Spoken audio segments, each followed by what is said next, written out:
آج ہم نے اقوام متحدہ کی تشکیل کے متعلق معلومات حاصل کی۔ اقوام متحدہ کے 6 خاص شعبوں کا تعارف حاصل کیا، خاص طور پر اجلاس عام، سلامتی کونسل، معاشی و سماجی کونسل اور سیکریٹریٹ کے متعلق تفصیلی معلومات حاصل کی۔ انشاءاللہ اگلے سیشن میں ہم بین الاقوامی عدالت اور تولیتی کونسل کے بارے میں تفصیل سے جانیں گے۔ دفتر معتمدی یعنی سیکریٹریٹ اقوام متحدہ کا ایک اہم شعبہ ہے۔ اقوام متحدہ کے انتظامی امور سنبھالنے کی ذمہ داری سیکریٹریٹ پر ہوتی ہے۔ سیکریٹریٹ کے صدر کو معتمد اعلیٰ یعنی چیف سیکریٹری کہتے ہیں۔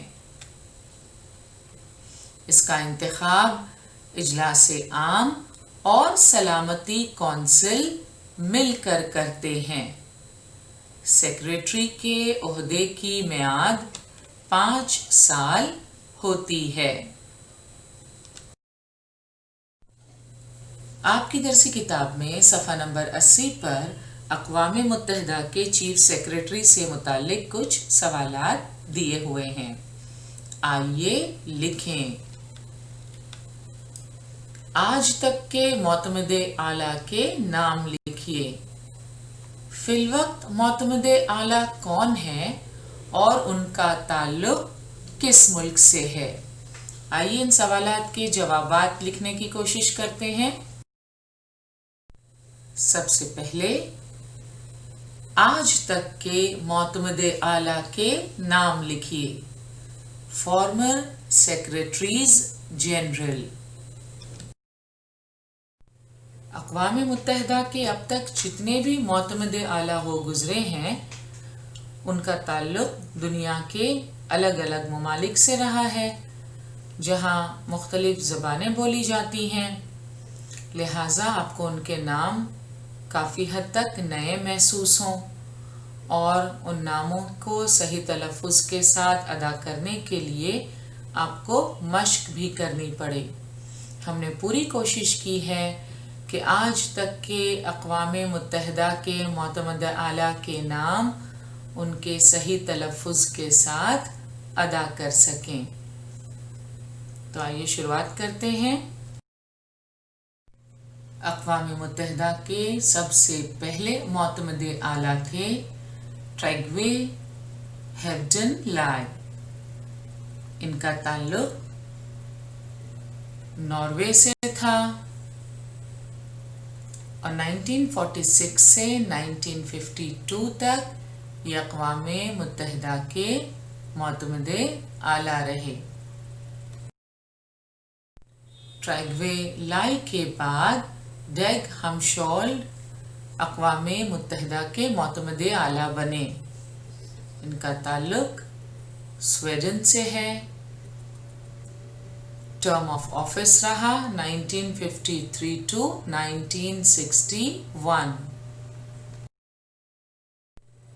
ڈیگ ہمشولڈ کے بعد میانمار کے اوتھانٹ اقوام متحدہ کے معتمد اعلیٰ منتخب ہوئے۔ ان کا ٹرم آف آفس تھا 1961 سے 1971۔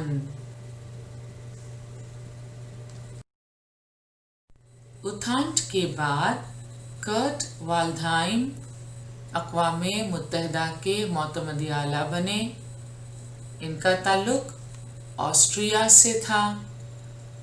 ٹرم آف آفس رہا 1972 سے 1981۔